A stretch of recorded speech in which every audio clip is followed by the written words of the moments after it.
Muy buenas, queridos amigos, soy Jesús Pozuelo, gestor cultural de Hispabilia, y hoy por fin os traigo el segundo capítulo de la serie La Seguida de la Primera Vuelta al Mundo. En primer lugar, pediros disculpas porque es verdad que se ha retrasado un poquillo vamos a decir, el estreno, ¿no?, del segundo capítulo de esta serie, por varios motivos. Básicamente porque la semana de feria estuve en Sevilla, me trasladé para la grabación del especial de feria de la feria en casa de los compañeros de 7V, por la que esa semana no pude grabar. Y después, bueno, la semana pasada, sinceramente, es que me la tomé libre. La tomé libre por una serie de motivos que no decidí grabar este capítulo, por lo que ya esta semana culminamos. Y la semana que viene, Dios mediante, tendremos la siguiente serie histórica, que ya veréis la temática, pero hoy vamos a centrarnos en el viaje de Magallanes, ¿de acuerdo? Vamos a terminar esta serie histórica. Recordáis que consta de 2 capítulos. El primero vimos los escenarios de Sevilla vinculados a la circunnavegación, como por ejemplo la casa de contratación del Alcázar, vimos las Atarazanas, vimos el Arenal, etcétera, vimos Triana, el convento de la Victoria. Y hoy nos vamos a centrar en la segunda parte, ¿de acuerdo?, de esta serie, que básicamente se centra en lo que es la expedición, ¿vale?, de Magallanes. Después vamos a ver cómo Elcano regresó a Sevilla con la nave Victoria, y eso lo vamos a ver, como siempre, a lo largo de unos 40 minutos aproximadamente, en el que vamos a centrarnos, por supuesto, porque esto también daría para mucho más. O sea, esto daría para una serie de 7 capítulos, perfectamente, el viaje de Magallanes y Elcano. Pero como tenemos un tiempo limitado, vamos a dar en las claves, ¿de acuerdo?, para que conozcáis y disfrutéis con lo más interesante de una de las mayores hazañas de la historia de la humanidad, que fue la primera circunnavegación al globo terráqueo, que partió y se culminó en la ciudad de Sevilla. Así que vamos, con atuendo marinero, como vengo hoy, vamos a embarcarnos en la expedición. Bien, mira, lo primero, como digo, vamos a dar en las claves, ¿de acuerdo?, a lo largo de este capítulo, por lo que quiero que entendáis lo que vamos a contar, que no es toda la expedición, porque sería imposible, obviamente, una expedición que duró 3 años, pero lo que vamos a contar quiero que lo entendáis lo mejor posible, ¿vale? Y no dudo que así será. Lo primero, ¿cómo obtenemos la información del pasado? ¿Vale? Uno de los pilares de la historiografía es la documentación. No es el único, está la arqueología, está la epigrafía, pero la documentación, en este caso en un viaje que fue una expedición náutica, ¿vale?, la documentación es importantísima, ya sea el diario de a bordo del capitán, el derrotero, o, en este caso, una crónica absolutamente, vamos a decir, magnífica, porque es una auténtica joya documental, porque se imprimió además en Italia en el siglo XVI, que es la crónica que nos legó y que nos proporcionó un cronista de ese viaje, que fue uno de los 18 que llegó a Sevilla en 1522 tras la circunnavegación. Fue uno de los personajes más importantes de la expedición, porque fue, vamos a decir, el encargado de escribir, como el periodista oficial del viaje, cuyo además objetivo, cuya función era como el privilegiado, como el protegido de la expedición. Él no tenía que realizar tareas mundanas, bueno, no sabemos lo que realizó o lo que no, ¿vale? Pero su objetivo era el escribir toda la crónica del viaje, y era un aliado y además amigo de Fernando de Magallanes, ¿vale? Antonio Pigafetta, como muchos sabéis, escribió una crónica a lo largo de toda la travesía, que afortunadamente ha llegado hasta nuestros días, porque, repito, se imprimió, se editó en Italia en el siglo XVI, y esa crónica la podéis perfectamente descargar, ¿de acuerdo? Voy a poner los enlaces en YouTube, porque están libre de derecho y para libre circulación, para conocimiento cultural de lo que fue la expedición. No es la única crónica de la expedición de Magallanes Elcano, no es la única crónica, pero sin duda la más importante. Que hay deformaciones, exageraciones, sin ningún tipo de duda, porque Pigafetta, lo vais a ver a lo largo de este capítulo, era bastante exagerado. Aparte era, vamos a decir, pro Magallanes, por lo que algunas de los párrafos y de las crónicas que escribió posiblemente estén deformadas. O toda crónica obviamente es subjetiva, es decir, el que escribe a su manera, ¿no?, como se dice en italiano. Pues afortunadamente escribió y afortunadamente sobrevivió, llegó a Sevilla, y esta es la crónica en la que nos vamos a basar, que repito, no es la única, ¿vale?, en la que nos vamos a basar para este capítulo, la de Antonio Pigafetta. Mirad un par de cosas. Lo primero, si escucháis movimientos, es el viento y la lluvia, ¿vale? Os podéis imaginar que estáis a bordo de la nave Victoria por el temporalillo de poniente que estamos teniendo, ¿vale? Posiblemente se escuche viento en la grabación, pero bueno. Ya digo, os imagináis que estáis a bordo de una de las naos de la expedición de Magallanes. Mirad, recordáis que esta expedición partió de Sevilla Recordáis, partió el 10 de agosto de 1519 desde el Muelle de las Muelas, que de eso hablamos en el primer capítulo, y recordáis también cuál era el objetivo. Esto es importantísimo, ¿vale? Recordáis que Magallanes llega a Valladolid y le explica con su cosmógrafo Ruiz Faleiro al rey Carlos I el objetivo que él tenía en mente, que era llegar a las Islas Molucas, pero navegando hacia occidente, no siguiendo las rutas portuguesas, para llegar a las Islas del Maluco, a las Molucas, donde se plantan las especias para traer las especias a España, argumentando que esas islas de las Molucas estaban en demarcación española por el contrameridiano del Tratado de Tordesillas, ¿vale? Eso lo expliqué en el primer capítulo, si alguien no lo vio, que lo vea, ¿vale? Ese es el objetivo de esta expedición. Carlos I firma las capitulaciones, que están en el Archivo General de Indias, y permite con esas capitulaciones los presupuestos, todo el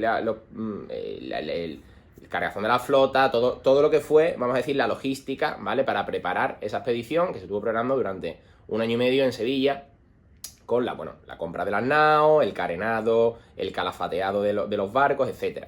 ¿Vale? Se compraron, como recordáis, 5 naos: la Victoria, la Trinidad, la Concepción, la San Antonio y la Santiago, que era la más pequeña, la Santiago, y la San Antonio la más grande. Pero lo que me vengo a referir es que esas 5 naos parten de Sevilla, recordáis, el 10 de agosto de 1519. ¿Qué ocurre? Magallanes, vimos también en el primer capítulo, y los capitanes, porque cada nao tenía un capitán, ¿vale? Esto siempre en las flotas, los barcos, ¿vale? Tenían el jefe a bordo, que es el capitán, y por encima de los capitanes de cada nao, en este caso esta armada tenía 5 naos, hay otras armadas que formaban 30 naos, o 40, o las flotas de India, que llegaron a salir muchas veces más de 100 barcos, pero en este caso son 5 naos con un objetivo, forman una armada, y esa armada tiene un objetivo, que es llegar a las Islas de las Molucas y traerse las especias de vuelta a España. Pero de vuelta a España no dando la vuelta al mundo, sino volviendo por donde habían venido, cosa que después no ocurrió porque eso lo vamos a ver después. Pero lo que me vengo a referir, de esas 5 naos había un jefe, que era Fernando de Magallanes, que era el capitán general, a la vez que era capitán de la nao Trinidad, ¿me entendéis? Pero aparte, Carlos I colocó un contrapeso a Magallanes, que no olvidéis que era de origen portugués, que era Juan de Cartagena, que era un grande de España, que a su vez también era capitán de una de las naos, ¿vale? A la vez que había 4 capitanes de las otras 4 naos que no eran Fernando de Magallanes. Es decir, tenemos el jefe de la armada, el capitán general, Magallanes, el segundo, vamos a decir, en cuanto a poder, en la flota, que era Juan de Cartagena, un grande de España, que además era sobrino del obispo Fonseca, es decir, un tío importantísimo dentro de lo que era el ámbito de la corte, y por debajo las 5 naos con los otros 3 capitanes, ¿vale? Y después, por debajo de los capitanes, esto es muy interesante también, estaban los encargados de la navegación, el jefe, vamos a decir, de la navegación, que eran los pilotos, jefes de la marinería, los maestres, por debajo los contramaestres. Esos formaban el rango de los oficiales: capitán general, capitán, pilotos, maestres y contramaestres, y por debajo la marinería, ¿vale? La marinería, que eran los encargados de todo lo que era el velamen, de todo lo que era el gobierno del barco, ¿vale? De las naos. Por debajo de los marineros estaban los grumetes, aprendices, que eran más jóvenes, y después los pajes, que eran vamos a decir, la élite inferior de todo lo que era la jerarquía marinera. Repito, capitán general, capitán, maestre, contramaestre, pilotos, y por debajo marinería, grumetes y pajes. Cada uno cobraba, esto es importante también, porque diréis ustedes, bueno, ¿y por qué se embarcaban esta gente en estas expediciones aventureras? Que la mayor parte de la expedición de Magallanes no regresó, como bien sabéis. Regresaron poquísimos, o sea, la mortandad fue enorme, la densidad, vamos a decir, de mortandad. Se embarcaban, ¿por qué se embarcarían? Por dinero. Se embarcaban porque era una forma de ganarse la vida, ¿vale? Podéis ver, esto si queréis, después lo envío en documentación, los sueldos, desde el capitán general, el capitán, el maestre, el contramaestre, los pilotos, marineros, cada uno cobraba mensualmente, que normalmente en esta expedición, por ejemplo, que se proyectó en 2 años, se cobraba la mitad por adelantado, y después si regresaba o si se acreditaba la muerte del marino, a la esposa, a la viuda, se le entregaba la otra parte, ¿vale? Del sueldo. Es decir, esto era una forma de ganarse la vida, la marinería, ¿de acuerdo? Esto quiero que lo tengáis claro. ¿Cuánta gente se embarcó en la expedición de Magallanes? Pues mira, tenemos una cifra de 244 tripulantes. Después en Canarias entraron, se marcaron otros 4, uno parece ser que salió, 247, ¿vale? Importante también, cada nao necesitaba aproximadamente, estamos hablando de 5 naos, 50 hombres para ser bien gobernada. Para ser bien gobernada entre oficiales y marinería, ¿de acuerdo?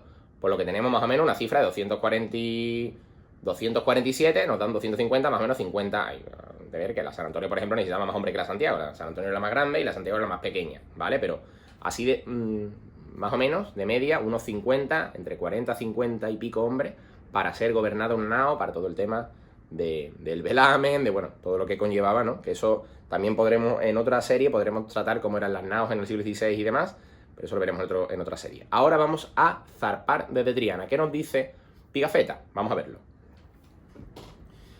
Mirad, ya nos situamos en el muelle de las Muelas en Triana, actualmente donde está aproximadamente la plaza de Cuba, ¿vale? Y estamos el 10 de agosto de 1519 cuando parte la expedición con las 5 naos. No olvidéis que los capitanes no parten ese día, los capitanes quedaron, y esto lo vimos en el primer capítulo, en la casa de contratación, podéis ver incluso el testamento, bueno, podéis ver en el archivo de India, lo que pasa es que ya no está expuesto. Pero se expuso el testamento de Magallanes, que está firmado el 24 de agosto de 1519 en Sevilla, por lo que Magallanes no zarpó, y además nos lo explica Pigafetta. Normalmente los capitanes quedaban en la casa de contratación de Sevilla resolviendo asuntos burocráticos, etcétera, marchaban las naos hasta Sanlúcar, se terminaban de habituallar y de cargar en Sanlúcar, todo lo que eran los alimentos, las galletas de mar, todo eso, se cargaba lo último en Sanlúcar de Barrameda, porque a lo mejor la expedición se pegaba un mes en Sanlúcar hasta que zarpaba definitivamente, ¿entendéis? Sanlúcar era el antepuerto de Sevilla, un lugar estratégico importantísimo, todo lo que fue la carrera de Indias, ¿vale? Todo lo que fue esa arteria que fue el río Guadalquivir, que era la entrada y la salida, por supuesto. Pero lo que me vengo a referir es que la expedición partió, fijaos, definitivamente el 20 de septiembre de 1519, es decir, estuvo durante un mes y 10 días, desde el 10 de agosto hasta el 20 de septiembre, ¿vale? Allí se termina de habituallar, como hemos comentado, y fijaos lo que nos dice Pigafetta de la partida de Triana. Nos dice, lunes por la mañana, 10 de agosto de 1519, una vez que la escuadra tuvo a bordo todo lo necesario, como su tripulación compuesta, nos dice 237 hombres en un principio. Se anunció la partida con una descarga de artillería y se desplegaron las velas de trinquete. Descendimos el río Betis hasta el puente del Guadalquivir, nos dice que pasa por un puente en San Juan de Alfarache, un puente posiblemente de origen islámico que estaría allí, y después nos dice continuamos el descenso del Betis pasando por Coria y otras aldeas hasta llegar a Sanlúcar.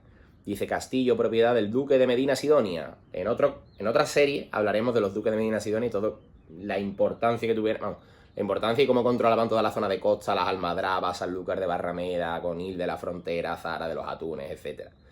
Muy interesante, ¿eh? El tema de los Medina Sidonia, que trataremos en otra serie porque aquí no da para eso.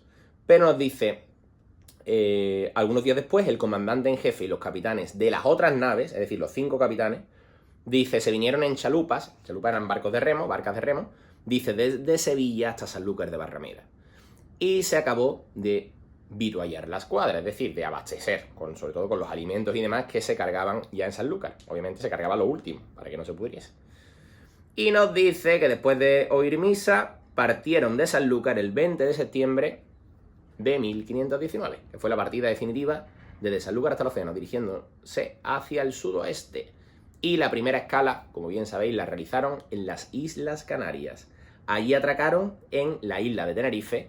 No está muy claro en qué puerto, aunque nos habla Pigafetta de un monte rojo, del Monte Rojo. Y allí precisamente está el Monte Rojo, muy cerca, en la zona sur de la isla de Tenerife. Yo soy un enamorado completamente de la isla de Tenerife, para mí el paraíso en la tierra. Uno de los paraísos de la tierra es sin duda la isla de Tenerife, pero ese es otro tema. Y lo que quiero que entendáis es que no está claro, hay quien dijo que atracaron en Garachico, otros que en Puerto de la Cruz, otros que atracaron abajo en la zona sur, donde está el monte, la montaña roja, que se llama de hecho, que nos habla Pigafetta del Monte Rosso. Y allí está el Médano, un pueblecito, hace poco estuve yo allí, precisamente. Estuve hace... ¿cuándo fue? Esta Navidad estuve yo allí, en el Médano, precisamente en la montaña roja, curiosamente. Pues lo que quiero que entendáis es que posiblemente atracarían allí en la zona sur, ¿vale? ¿Qué ocurre? Desde allí se habitualla, nos dice además Pigafetta, nos cuenta que vieron el Drago, el famoso árbol de Tenerife, y después se vuelven a embarcar desde Tenerife y empiezan, vamos a decir, la expedición pone latitud sur en su derrotero. Cuando hablamos de derrotero, ¿vale? Cuando use la palabra derrotero, por si alguien no conoce el significado, hablamos de la línea que marca la travesía, la línea, la singladura que marca un barco sobre el mar, o una armada. En este caso son 5 naos, ¿de acuerdo? Esto es un derrotero. Tenerife, veis el derrotero sur, ¿de acuerdo? Pasando cerca de Guinea y cerca de Cabo Verde, para aquí en este punto, la zona de la curva que hace Guinea, ya poner rumbo hacia el oeste. Fijaos cómo va siguiendo la derrota, ¿de acuerdo? Y por aquí ya llegan a la costa americana. Concretamente, la siguiente escala la realizarían en la bahía de Santa Lucía, que es donde se sitúa y donde se fundó años más tarde la ciudad de Río de Janeiro. Ya en diciembre de 1519 la expedición atraca la siguiente escala después de Tenerife, como recordáis. Una curiosidad, durante la travesía por el Océano Atlántico nos cuenta Pigafetta que vieron el fuego de San Telmo, que era un fenómeno que se daba y que se da hoy en día también en los aviones por un tema de magnético, con los iones positivos y negativos, con las tormentas, que es que se iluminaban los palos, la verga, los mástiles de las naos, y los marineros no sabían muy bien si atribuirlo a causa como señal de buen augurio o de mal augurio. Probablemente si venía la tormenta se iluminaban los mástiles y comenzaba el peligro, ¿no? Aunque muchas veces también después pasaba la tormenta, venía la calma, y algunos lo atribuían como una señal divina de San Telmo, el patrón de los navegantes. San Telmo, que además es un personaje que no está muy claro si existió o no, pero ese es otro tema. Tenemos en Sevilla el Palacio de San Telmo, que era la escuela de marinería, precisamente, que está allí San Telmo con la vela, con el cirio, y con el barco, arriba justamente, de la fachada magnífica churrigueresca del Palacio de San Telmo, actual presidencia de la Junta. Pero a lo que me vengo a referir. Primera escala, vamos a decir, transoceánica. Y al otro lado del Atlántico, Río de Janeiro, que en ese momento no se había fundado la ciudad, pero ahí había una bahía, que es un lugar ideal para fundar una ciudad que fundaron los portugueses, que es Río. Y allí atracan en diciembre de 1519. Nos dice nuestro amigo Pigafetta, dice: los brasileiros se pintan el cuerpo de una manera extraña. Tienen los cabellos cortos y lanudos. Usan una especie de chupa hecha de plumas de loro. Las mujeres están sujetas a los trabajos más duros. Realizamos aquí excelentes negocios.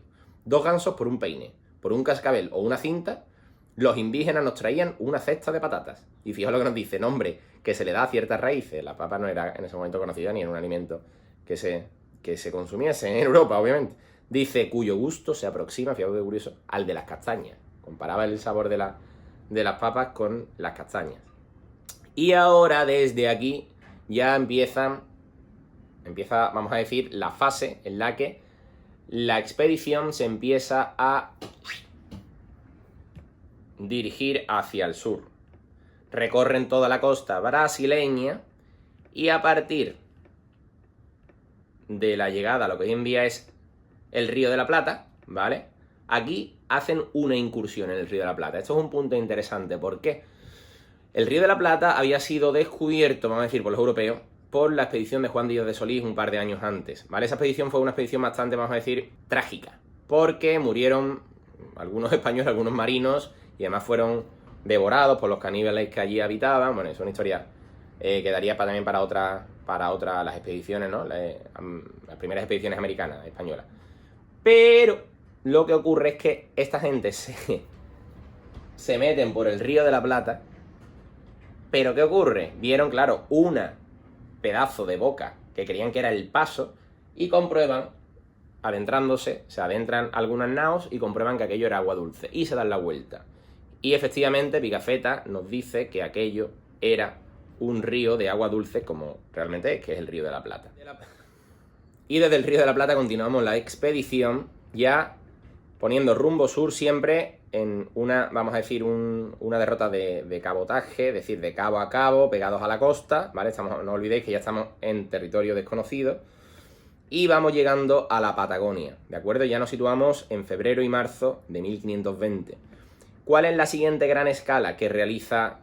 Y además, vamos, la más importante, que además ahora veréis lo que ocurrió, la del puerto de San Julián, ¿de acuerdo? En esta bahía, que podéis ver en pantalla, aquí detrás de mí, aquí atraca, se produce la famosa invernada, ¿vale? En ese puerto de San Julián estuvo la expedición de Magallanes, la Armada, desde marzo hasta agosto de 1520, y ocurrieron algunos episodios que vamos a tratar de forma también resumida.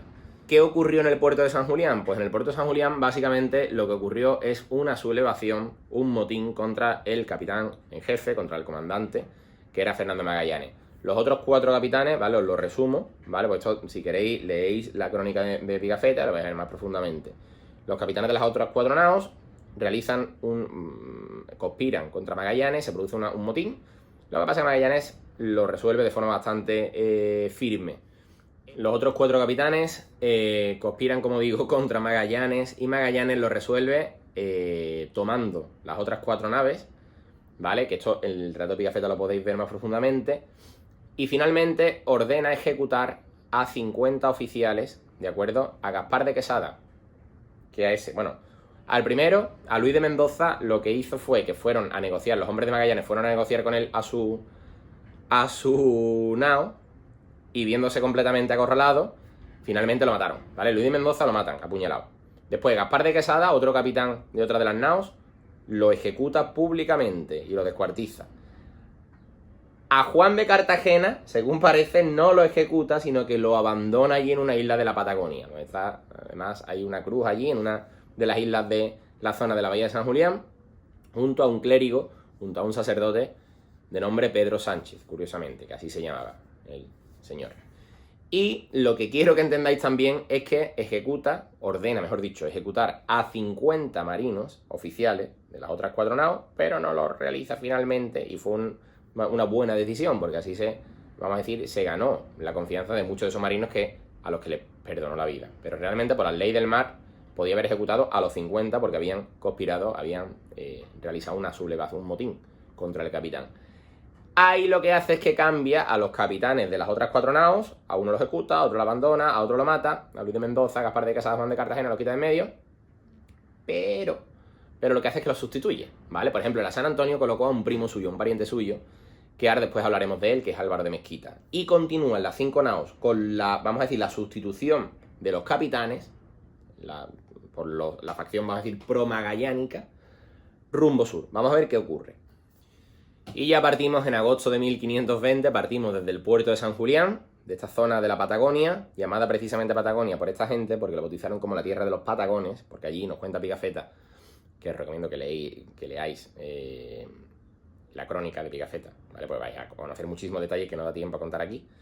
Que allí habitaban unos gigantes que tenían los pies muy grandes, y lo llamaron los Patagones, de ahí la tierra de los Patagones, la Patagonia. ¿Qué ocurre? Van rumbo sur, bordeando, realizando una travesía junto a la costa, y consiguen por fin arribar al famoso cabo, que la llamaron el Cabo de las Vírgenes, que daba paso al estrecho, al famoso estrecho de Magallanes, como se bautizó a partir de este momento. Mira, el paso por el estrecho de Magallanes es un auténtico laberinto, ¿vale?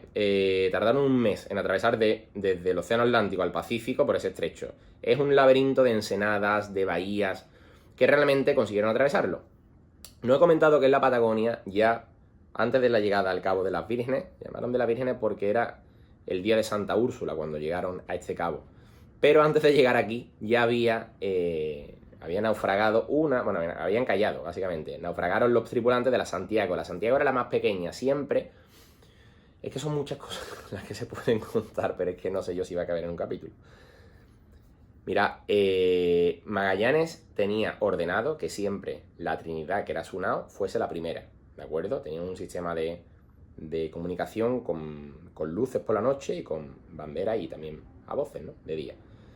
Pero lo que ocurre es que como toda la zona de la Patagonia no se conocía, no había referencias náuticas, el barco más pequeño de menor calado, que era la Santiago, ordenó que fuera de avanzadilla, y la Santiago encalló en un bajío de la Patagonia y se salvaron, nos cuenta Pigafetta, todos los tripulantes de la Santiago, recogieron la comida durante un tiempo y se embarcaron en las otras naos. Por lo que llegaron 4 naos al Cabo de las Vírgenes. Aquí, cuando llegan, estamos hablando de octubre de 1520, se adentran, pero Magallanes ordena que se divida la escuadra en 2. La Concepción y la San Antonio entran en el Cabo y por el estrecho me refiero. Y la Trinidad y la Victoria se quedan esperando, aguardando. Unos días más tarde nos cuenta Pigafetta que regresa a la Concepción y San Antonio con salvas de artillería, indicando que hay salida. Lo que ocurre es que esto no es un estrecho, vamos a decir, de sentido, un estrecho que solamente tenga un canal y que tenga salida por el otro lado, sino que esto es un laberinto, ¿vale? Se adentraron las 4 naos y ahora, por resumir, porque esto se pegaron un mes, vamos, de una punta a otra, os habéis imaginado. La San Antonio desaparece. En una noche, la Concepción pierde a la San Antonio. Se pegaron una semana buscando a la San Antonio. ¿Y qué había pasado con la San Antonio? Porque la San Antonio había desertado. En la San Antonio, el capitán era Álvaro de Mezquita, porque la había sustituido Fernando de Magallanes en la sublevación de San Julián. Y ahora Álvaro de Mezquita, que era primo segundo de Magallanes, había sido apresado, lo habían sustituido los marinos de la San Antonio y habían puesto rumbo a Sevilla. Llegó a Sevilla la San Antonio y se formó una Sevilla tremenda. Porque claro, ahora cada uno tenía que argumentar, tenía que declarar el por qué la San Antonio estaba de vuelta en una expedición que estaba firmada por el rey, como era la expedición de la Armada del Maluco, de Magallanes. Y se formó una tremenda, hubo un pleito finalmente, por resumir, vamos a decir, ganó la facción pro-magallánica de Álvaro de Mezquita, porque realmente había sido una deserción. Pero, ¿qué ocurre? Vamos a ir siguiendo la travesía. Mirad, si continuamos por el estrecho, ¿de acuerdo? Consiguen, por resumir, salir al Cabo Deseado y el 28 de noviembre consiguen 3 de las naos. Nos queda la Trinidad, la Victoria y la Concepción. La Santiago ha encallado en la Patagonia y la San Antonio ha regresado a Sevilla.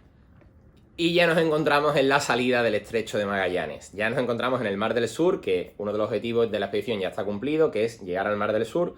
Esta gente pensaban que desde el paso, vamos a decir, desde América hacia el Mar del Sur, el Pacífico, hasta las Indias, iba a ser un pequeño trecho. No conocían, obviamente, no se conocía ni la esfericidad de la Tierra, ni el diámetro de la Tierra real, ni el tamaño del Océano Pacífico, que es el océano más grande de la Tierra, ¿vale? El 28 de noviembre salen al famoso Cabo Deseado, en este punto. Y desde aquí, fijaos lo que tenemos.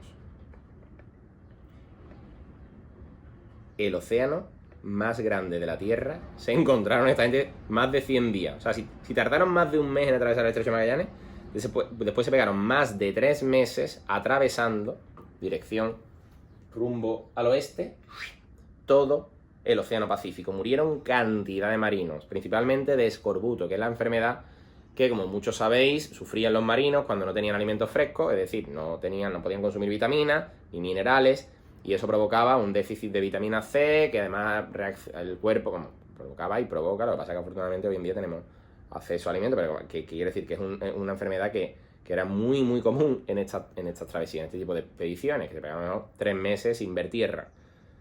Si el agua se pudría a los 20 y pico días y el pan igual, la galleta, que era como la regaña, imaginaos, ¿no? Nos dice Pigafetta aquí, una de las crónicas, fijaos lo que nos cuenta. Dice, el bizcocho que comíamos ya no era pan. Bizcocho es la galleta de mar o la regañá, el pan de con menos agua. Dice, sino un polvo mezclado de gusanos que habían devorado toda su sustancia y que además tenía un hedor insoportable por hallarse impregnado de orines de rata. El agua que nos veíamos obligados a beber estaba igualmente podrida y hedionda.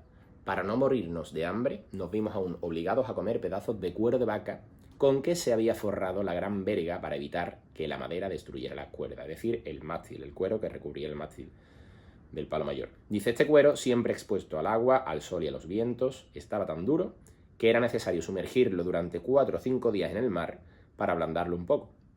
Para comerlo lo poníamos enseguida sobre las brasas.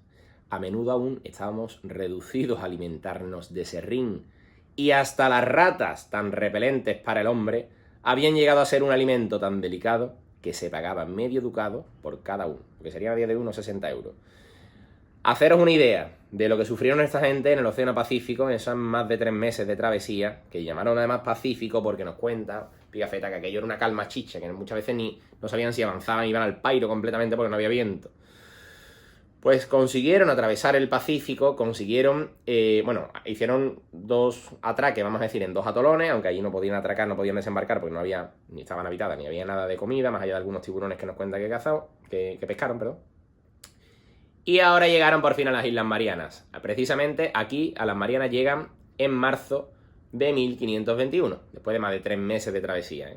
En las Marianas, por resumir, en la isla de Guam, ellos atracan, establecen comunicación con los nativos cuentan Pigafetta que se cuelan en los barcos, que se empiezan a llevar todos los objetos de los marinos porque no tenían concepción, por eso lo llamaron las Islas de los Ladrones, precisamente. Tuvieron incluso problemas, como que hubo alguna escaramuza con algunos nativos y se habituallarían de agua y demás y parten de allí. Y ahora empieza otro episodio muy interesante, porque Magallanes, desde las Islas Marianas, que se llaman Marianas más tarde, pone rumbo al oeste. Pone rumbo, en vez de dirigirse hacia Indonesia, o lo que hoy en día es Indonesia, donde están las Molucas, ¿vale? Aquí al sur. ¿Veis? Aquí están las Molucas. ¿Qué ocurre? Se dirige hacia el oeste y llega a las Islas Filipinas, que no se llamaban tampoco Filipinas en ese momento. Filipinas se llamarían por Felipe II, por el hijo de Carlos I, de Carlos V, años más tarde, a partir de 1567, la famosa expedición de Legazpi, que ese es otro tema, que eso algún día haremos una serie sobre las expediciones españolas del Pacífico. En ese momento esta gente lo llamaron, nos cuenta Magallanes, nos cuenta Pigafetta, las Islas de San Lázaro. Llegan a las Filipinas y ahora se adentran por ese laberinto de islas que son las Filipinas. Y llegan a una de las islas más importantes, que es una de las capitales actualmente de Filipinas, que es Cebú. ¿De acuerdo? Ahí está la ciudad de Cebú. Y allí atracan. Esto es muy largo, esto daría también para mucho más, pero quiero que os quedéis con lo más importante. Magallanes se dirige en las tres naos, recordáis, la Concepción, la Trinidad y la Victoria. Se dirigen a Cebú. Allí establecen amistad, ¿vale? Os lo voy a resumir muy mucho, pero es que este episodio es muy importante. Es muy importante. Con el caudillo, con el jefe tribal de la isla de Cebú, que es esta isla que está justamente aquí, que es grande, como podéis ver, que está en medio, prácticamente en el centro de las Filipinas. ¿Vale? Aquí la veis. Podéis ver detrás de mí, en todo momento. Y veis que debajo de Cebú, al sur, hay otra isla más pequeñita, que es la isla de Mactán. ¿Qué ocurre? El jefe de Cebú, por resumiros, estaba enfrentado, Humabón, el de Cebú, estaba enfrentado con el jefe, con el caudillo de Mactán, Lapu Lapu. Y ahora le cuenta Humabón a Magallanes, porque Magallanes quería demostrar el poderío militar español con las armas de fuego, cosa que obviamente los nativos no tenían, no conocían la pólvora ni.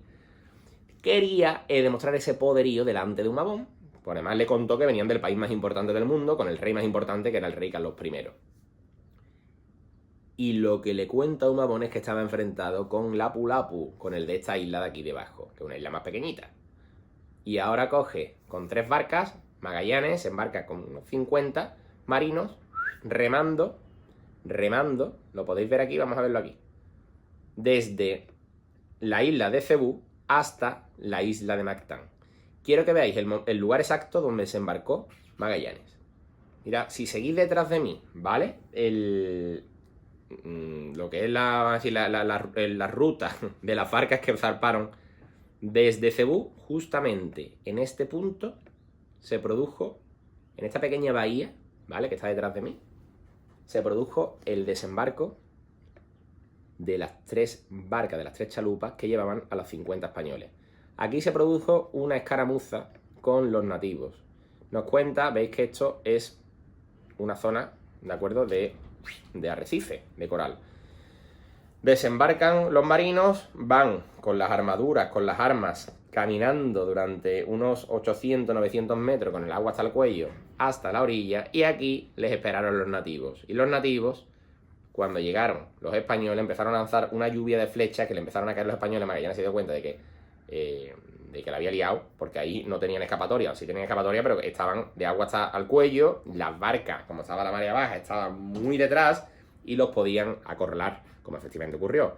Ahí a Magallanes porque claro, los nativos veían cómo las armaduras recubrían a los españoles, pero las piernas estaban desprotegidas. Le lanzan una flecha a Magallanes, una flecha envenenada, que se le clavó en la pierna, y ahí ordena la retirada inmediata.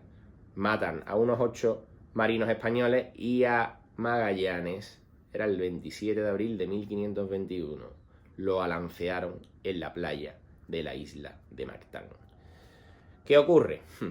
Ahí hoy en día podéis ver, está el monumento tanto a Lapu Lapu, ¿vale?, que está aquí detrás de mí, como a Magallanes, que también lo podéis ver, ¿de acuerdo? Que está justamente enfrente, el monumento a Magallanes y el monumento a Lapu Lapu, ¿vale? Este fue el lugar actualmente donde fue muerto Fernando de Magallanes el 27 de abril de 1521. Es decir, por una escaramuza tonta, por un asunto secundario, el comandante en jefe de la escuadra es hecho muerto por los nativos de la isla de Mactán. Y ahora regresan los que habían quedado vivos en las barquitas a la isla de Cebú. Vamos a ver qué pasa ahora. Pues regresan nuestros amigos desde Mactán, imaginaos, ¿no? Con la noticia de que el capitán general lo han matado. A la isla de Cebú. Volvemos ahora a Cebú, ¿vale? Pero la película no termina aquí. Porque ahora, ¿qué ocurre? Humabón, al que iban a demostrar el poderío militar español, cuando escucha que han matado a Magallanes y que le han dado lo del tigre a los españoles, dice, venga, no os preocupéis, esta noche os voy a convidar. Vamos a hacer un convite, ¿de acuerdo? Vamos a hacer una cena, un picnic en medio del campo. Y os voy además a llevar regalos para vuestro rey Carlos, que os van a encantar los regalos. Y desde los barcos que estaban atracados, algunos de los oficiales, invitó a la alta marinería, a los oficiales, alguno dijo, ojo, me parece a mí que los regalos van a ir por otro lado. Alguno se hizo el que estaba enfermo, o por ejemplo un tal Juan Sebastián Elcano, que dijo que no quería, que no tenía ganas de cenar esa noche. Y alguno fue porque no tenía otra, otros decían que no había que ir porque era una trampa, otros decían que cómo iban a rechazar ese ofrecimiento por parte del rey Humabón, que era una descortesía y por supuesto una cobardía el no aceptar. Y decidieron que iban a ir. Fueron unos 50, ¿vale? Llegaron allí, nos cuenta que aquello era una especie de llano, como una especie de pradera, donde allí recibieron toda la comida, agasajaron con regalos y le empezaron a enseñar unas piedras preciosas que empezaron a enseñar a los marinos españoles que estaban allí, repito, los oficiales, los maestres, los pilotos, Y en un momento empiezan a salir nativos por los árboles y empezaron a degollar a todos los oficiales, incluso alguno que se salvó, pero los barcos desde la costa estaban viendo lo que ocurrió, los que estaban vivos, o sea, los que no fueron al convite lo estaban viendo y alguno salió corriendo, pero no se pudo conseguir montar. Bueno, esto es una película, ¿de acuerdo? Esto es realmente para hacer una película. O sea, solamente de este episodio de Mactán y de Cebú se podría hacer una película sin ningún tipo de duda. Se fueron los barcos, la Concepción, imaginaos, si de 150 que quedaban vivos más o menos en ese momento, a matar a unos 50, ¿vale? Mataron a más de 40 oficiales. Una de las naos hay que dejarla allí y hay que quemarla. La Concepción la abandonan porque no se podía gobernar. Y ya nos quedan dos, la Trinidad y la Victoria. La Trinidad y la Victoria, ¿vale? Vamos a ir resumiendo porque esto, repito, esto da no solamente para un capítulo, sino que da para una sola serie, ¿vale? Consigue salir de las Filipinas y ya por fin ponen rumbo a las Molucas, ¿vale? Ya nos situamos, después del episodio tanto de la muerte de Magallanes en Mactán como del famoso convite de Humabón en Cebú, ya nos situamos en las Molucas. Ponen rumbo sur, con nativos que les ayudaron a llegar, y hacen escala en Ternate y finalmente se dirigen a la isla de Tidor, que es el lugar principal, ¿de acuerdo?, del objetivo de la expedición. Pues bien, nos cuenta Pigafetta que ya atracan en la isla de Tidor, allí por resumir en las Molucas, ¿de acuerdo? Cargan la nao Victoria de Clavo, toda la bodega.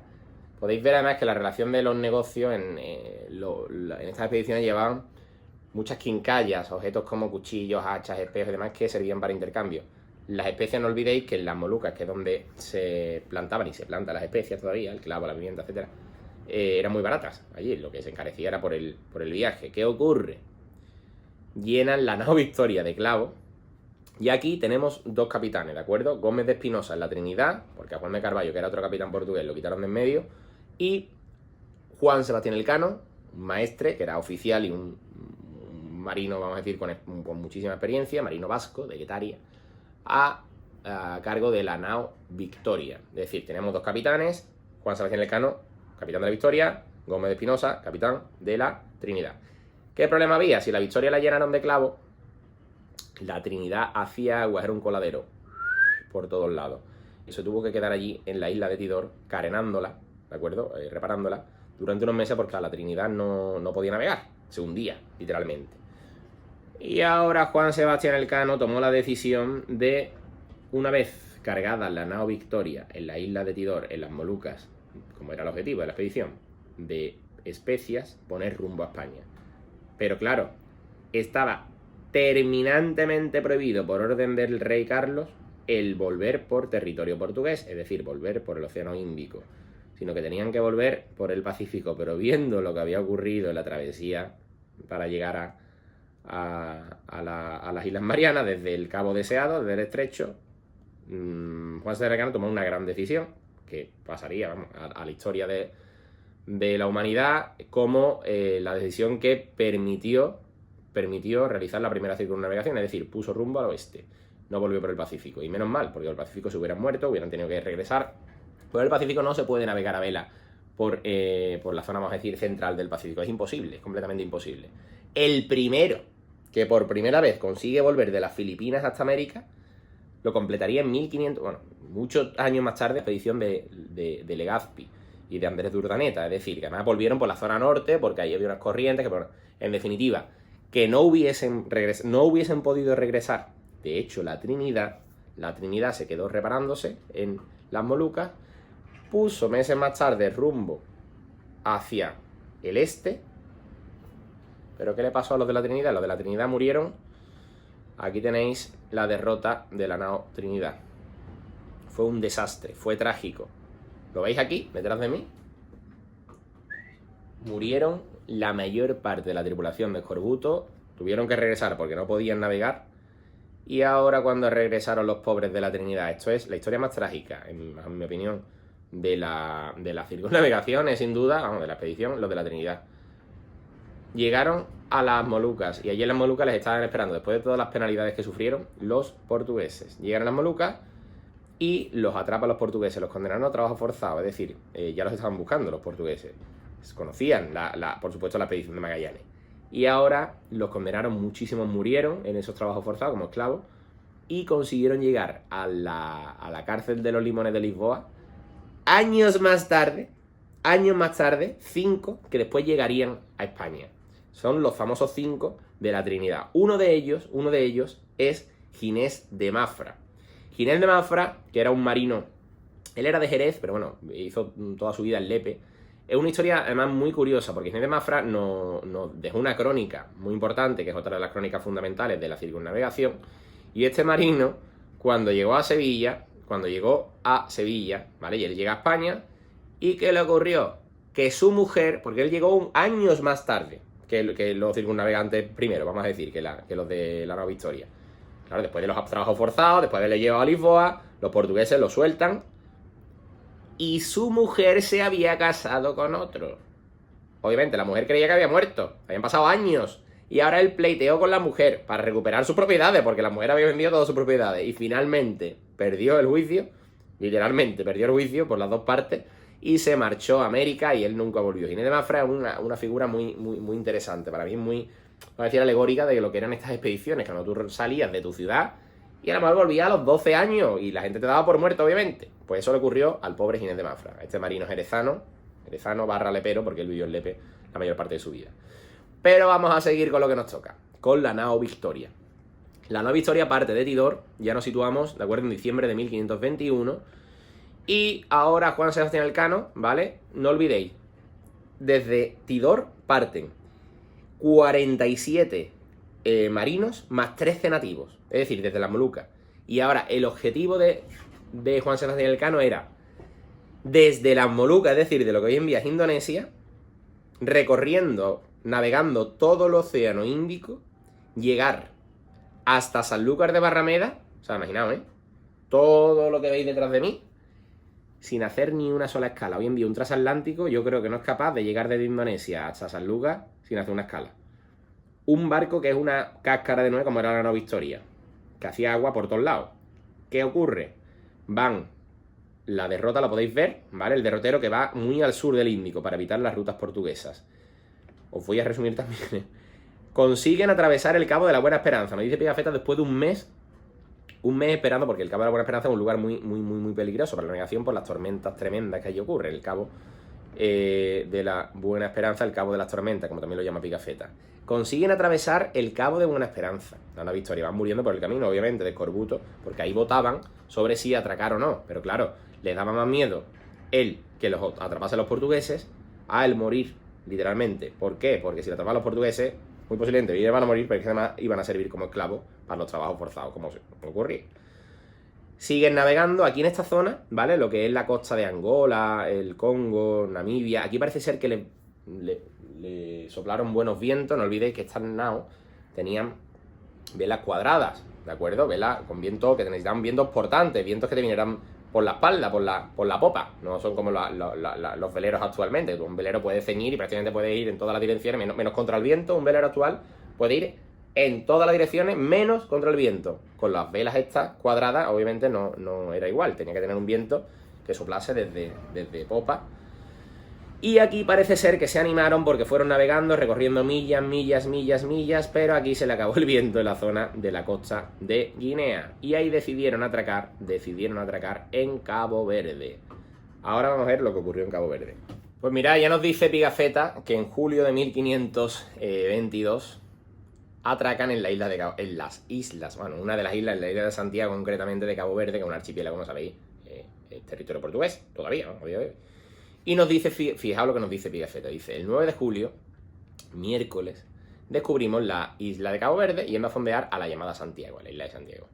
Dice, sabiendo que nos hallábamos en tierra enemiga y que se abrigarían sospechas de nosotros, tuvimos la precaución de hacer decir a los hombres de la chalupa que enviamos a tierra a hacer provisión de víveres, que pasábamos a puerto porque habiéndose quebrado el palo trinquete, el palo del mástil de la proa, dice, al doblar la línea equinoccial gastamos mucho tiempo en acomodarlo y que el comandante en jefe con otras dos naves habían continuado su derrota a España.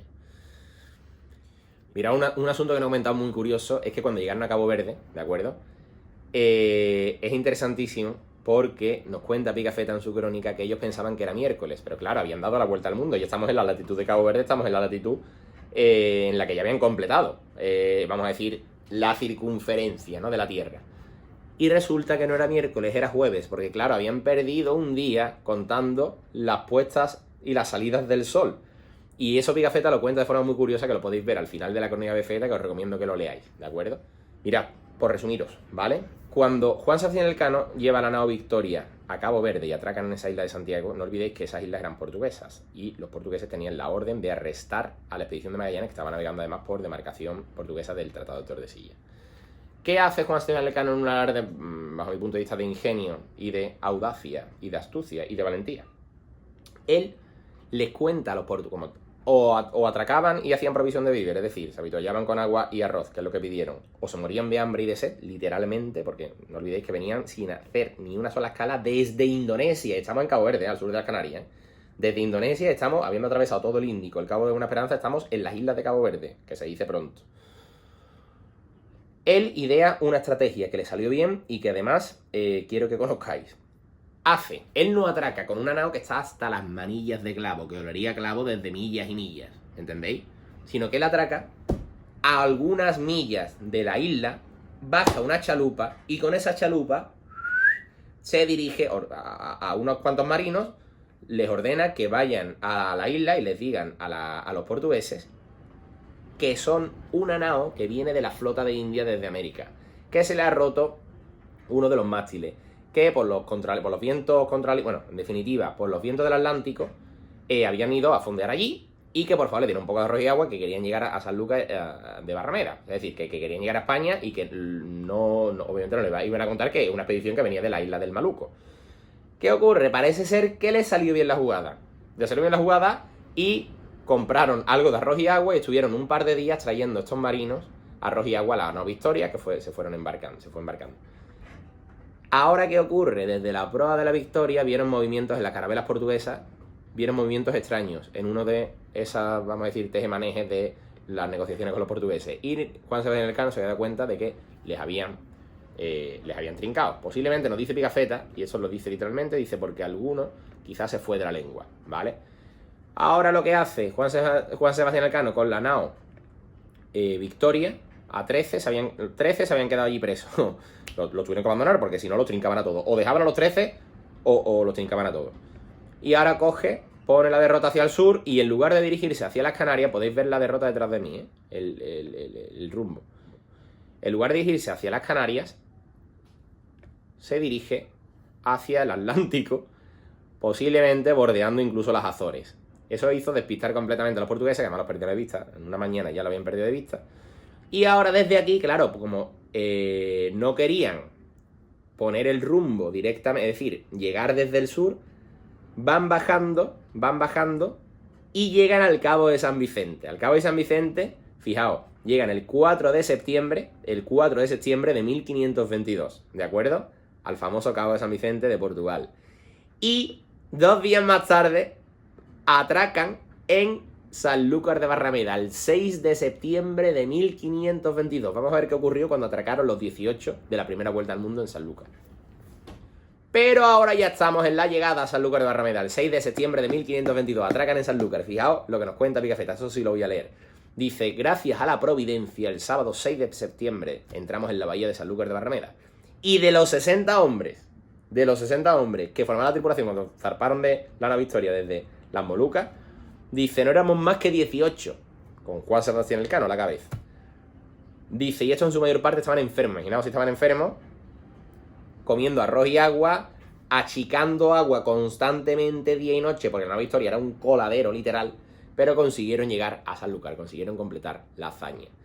Dice, otros desertaron en las islas y otros fueron condenados a muerte, y los 13 que quedaron los pobres en Cabo Verde, que después los rescataría el rey, puso la manteca para rescatar a los 13. No olvidéis que esos también fueron circunnavegantes y también llegaron más los 5 que llegaron después, años más tarde, de la Trinidad, que también fueron circunnavegantes, que siempre se olvida, nos olvidamos de ellos. Y nos dice Pigafetta, dice, desde que habíamos partido de la bahía de Sanlúcar hasta que regresamos a ella recorrimos, según nuestra cuenta, 14.460 leguas y dimos la vuelta al mundo entero yendo siempre de este a oeste. Y ahora quiero que sepáis también que ahí se produjo, bueno, hubo varios asuntos interesantes, episodios en Sanlúcar. Por supuesto, se hartaron de comer y de beber, eso no quepa duda, además sabemos hasta lo que costó todas las hogazas de pan, todo lo que comieron, eso está documentado completamente en el archivo de India. Y el práctico del puerto los metió en el muelle de bajo guía, atracó la nave Victoria, que se hundía, repito, porque la nave Victoria era un coladero total, y Juan Sebastián Elcano, el capitán de la nave Victoria, pidió a un mensajero porque él escribió una carta, que esa carta la podéis leer también, y os la voy a poner en el enlace de YouTube para que la podáis leer, ¿de acuerdo? Dice una frase que para mí es el resumen, ¿no? Es la frase más gráfica de la circunnavegación, dice, hemos pasado penalidades, le dice al rey, que solo Dios sabe. Pues esa carta la pongo debajo, ¿de acuerdo? Para que la descarguéis en YouTube. Y también quiero que sepáis que ahí fueron desde Sanlúcar de Barrameda, del muelle de bajo guía, fueron remolcados con chalupas de remero, que también sabemos hasta lo que cobraron los remeros, hasta el muelle de las Muelas de Triana, donde llegaron el 8 de septiembre de 1522. Y fijaos lo que nos dice nuestro amigo Pigafetta respecto a la llegada a Sevilla. Dice, el lunes 8 de septiembre largamos el ancla cerca del muelle de Sevilla, es decir, el muelle de las Muelas de Triana, y descargamos toda la pólvora que les quedaba, toda nuestra artillería. Nos dice que desembarcaron, dice, el martes bajamos todos a tierra en camisa, ¿recordáis? El convento, ¿no?, que estaba al lado de la muelle de las Muelas, dice, y a pie descalzo, con un cirio en la mano, para visitar la iglesia de la Victoria, el convento de la Victoria, y esa Virgen de la Victoria que podéis ver en pantalla, ante la que se postraron los 18 de la primera vuelta al mundo, dirigidos por Juan Sebastián Elcano. Esa es la Virgen de la Victoria. Esa Virgen está a día de hoy, bueno, estuvo expuesta en el archivo de Indias, y no sé si habrá regresado ya, pero tiene una capilla propia en la iglesia de Santana que la podéis ver. Tiene una capilla de la Virgen de la Victoria, porque el convento de la Victoria sabéis que fue demolido, pero afortunadamente la Virgen está, aunque está muy transformada, pero está allí. Y nos cuenta nuestro amigo Pigafetta, dice que después fueron a la catedral, dice, y después a ver a Santa María de la Antigua, a ver a la Virgen de la Antigua de Sevilla. Una vocación importantísima, que sabéis que, bueno, la original, aunque Virgen de la Antigua hay muchas, sobre todo por América. Yo he estado en catedrales como el Cuzco, como el Perú, y ahí te encuentras a réplicas de la Virgen de la Antigua de Sevilla, que es una cosa muy bonita. Pero la original está junto a la tumba de Colón, en la capilla de la Virgen de la Antigua de la Catedral de Sevilla. ¿Vale? Y ahí nos cuenta Pigafetta que los 18 se dirigieron para rezar, para dar las gracias, como tantísimas veces le pedirían salir vivo de esa expedición, que nada más y nada menos completó la primera vuelta al mundo. Importante. Bueno, la nave Victoria vino llena de clavos, con toneladas de clavos que fueron vendidas, y se pudo costear, como muchos sabéis, toda la expedición. Incluso hubo un beneficio económico, aunque lo importante de esta expedición, en mi opinión, y por concluir, no fue el beneficio económico, ni tampoco la ruta, porque después esa ruta se vio que no era rentable. Y poco después las Molucas, en el tratado que realizó, bueno, que acordaron Carlos I con el rey de Portugal, el tratado de Zaragoza, Carlos I, que cobró España cobró una pasta, renunció a su interés sobre las Molucas y las Molucas se la quedaron los portugueses, ¿vale? Por resumir. Pero ¿qué es lo importante de todo esto? No es las Molucas ni el superávit económico, sino que por primera vez en la historia de la humanidad, desde Sevilla y desde Sanlúcar de Barrameda, se completó una vuelta al mundo en la historia del ser humano, que no es cualquier cosa, estamos hablando de una de las mayores hazañas, y que 18 tripulantes fijaos, que zarparon desde Indonesia, llegaron al muelle de Bajo Guía y al muelle de Triana de las Muelas, completando por primera vez en la historia la primera circunnavegación completa al globo terráqueo. Y los dos puertos, tanto Sevilla como Sanlúcar, comparten ese honor y ese, como digo, ese patrimonio que forma parte de nuestra historia y que, por supuesto, tenemos que conocer, tenemos que recordar y tenemos que poner en valor, porque aquel que no conoce su historia no sabe de dónde viene ni sabe a dónde va. Pues esta gente supieron de dónde venían y supieron a dónde iban, porque ya veis que completaron la vuelta al mundo. Así que espero hayáis disfrutado en este capítulo. Espero, por supuesto, que sigáis suscribiéndoos al canal de YouTube y vamos a seguir contando historias. Así que os envío un beso muy grande y muchísimo ánimo en esta desescalada. Besos para todos.